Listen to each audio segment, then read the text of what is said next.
Hapon po sa lahat, welcome kayo sa ating gawain. Dito na po tayo sa mga awit 35-25. Aking babasahin, huwag mong pabayaang mag-usap-usapan at sabing Abel gusto namin ganyan. Huwag itulot na sabihin nilang siya ay nagapi namin sa labanan. Purihin nawa ang Diyos sa pagbasa ng kanyang salita. Tayo manalangin. Panginoon, maraming salamat sa iyong proteksyon sa amin. Salamat o Lord sa pangalan ni Jesus na aming Panginoon tagapagligtas. Amen and amen. Huwag mong pabayaang mag-usap-usapan at sabihin Abel gusto namin ganyan. Huwag mong itutulot na sabihin nilang siya ay nagapi namin sa labanan. Purihin nawa ang Diyos sa pagbasa ng kanyang salita. Mga kaibigan, dito po sa tagpong ito, simulan natin muna sa 20.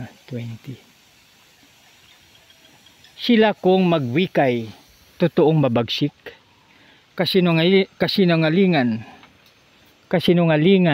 ang bigkas ng bibig, at ang ginigipit taong matahimik, ang paratang nila na sumisigaw, ang iyong ginawa ay aming namasdan.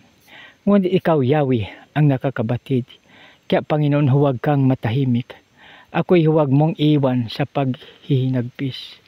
Ikaw ay gumising, ako'y ipagtanggol. Iyong ipaglaban ako, Panginoon. O Yahweh aking Diyos, sadyang matuwid ka, kaya ihayag mong ako'y walang sala. Huwag mong ipahintulot sa makaaway na sila'y magtawa kung ako'y mamasdan. Huwag mong pabayaang pag-usap-usapan at sabihing Abel, gusto namin ganyan. Huwag mong itulot na sabihin nilang siya ay nagapi namin sa labanan. Mga kaibigan, ang Diyos ay hari ng mahari, Panginoon ng Panginoon at makapangyarihan. Kaya pag tayo ay sa Kanya, sino pang laban sa atin?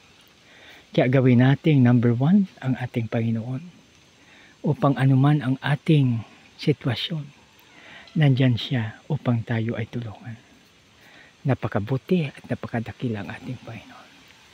Kaya tayo manalangin na po. Panginoon, maraming salamat sa iyong gabay at proteksyon sa bawat isa sa amin. Lord, maraming salamat. Sa iyo lamang ang kapurihan at kaluwalhatian. Sa pangalan ni Jesus na aming Panginoon tagapagligtas. Amen and amen.